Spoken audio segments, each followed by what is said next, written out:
Why the stock market changes your job, your spending, and your future. The stock market can be hitting record highs, and yet the people around you are still worried about their jobs, cutting expenses, and delaying major decisions. Or the opposite happens. The headlines talk about a slowing economy, businesses are cautious, and yet the market keeps climbing as if nothing is wrong. Now, here is the uncomfortable question. If you suddenly saw the market drop by 20% tomorrow, would anything in your daily life change immediately? Probably not. But give it a few months, and hiring slows, bonuses disappear, and investment plans quietly get pushed back. So which one is real? The world you see around you, or the numbers on the screen? And more importantly, how does something that looks so abstract end up shaping something as concrete as jobs, spending, and business growth? So today's question is simple. How does the stock market actually affect the real economy? Most people think they already understand this. The stock market is where investors trade shares and prices reflect expectations about the future. Companies operate in the real economy, producing goods and services, while the market simply reacts to what is happening. But that's not the whole story. The first layer sits inside the way companies fund themselves. When a company raises money through the stock market, it is not just creating value on paper. It is gaining access to real capital that can be deployed into factories, technology, hiring, and expansion. In that sense, the market is not separate from the economy. It is one of the channels that powers it. And this is where a concept you will hear in almost every finance discussion becomes critical. The cost of capital. This is the effective price a company pays to access funding, whether through issuing shares or borrowing money. When markets are strong and valuations are high, companies can raise funds at a lower cost of capital. Investors are more willing to provide money at better terms because confidence is high. In a meeting, you might hear someone say, "Given current market conditions, the company can access funding at a lower cost of capital." What they are really saying is that growth just became easier to finance. If you want to use it yourself, keep it simple. If valuations remain strong, our cost of capital should decrease, which gives us more flexibility to expand. That is a sentence you can use directly in a discussion with a manager or a client. Now reverse the situation. When markets fall, that same company faces a higher cost of capital. Raising funds becomes more expensive, investors demand higher returns, and suddenly projects that made sense before no longer work financially.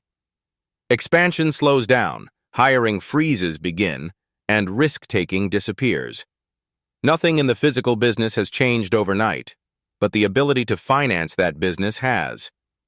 The second layer is less visible, but often more powerful. It is not about companies. It is about how people behave. When the stock market rises, people who own financial assets see their portfolios increase in value. Even if they do not sell anything, they feel more secure. That feeling changes how they make decisions. They spend more freely, they upgrade their lifestyle, and they become more willing to take financial risks. This is exactly what economists refer to as the wealth effect.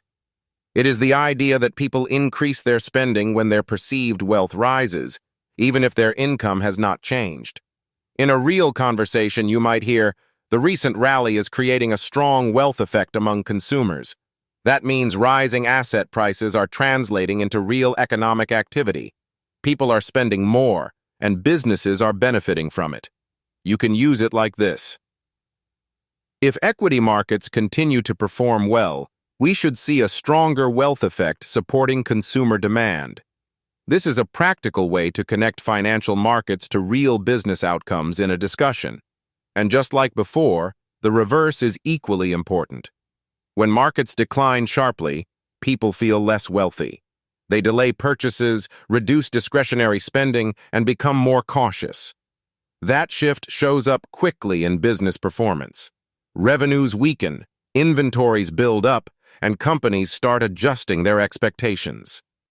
At this point, you can already see the connection. The market is not just reflecting the economy, it is influencing the decisions that drive it. But there is a third layer, and this is where experienced professionals pay the most attention.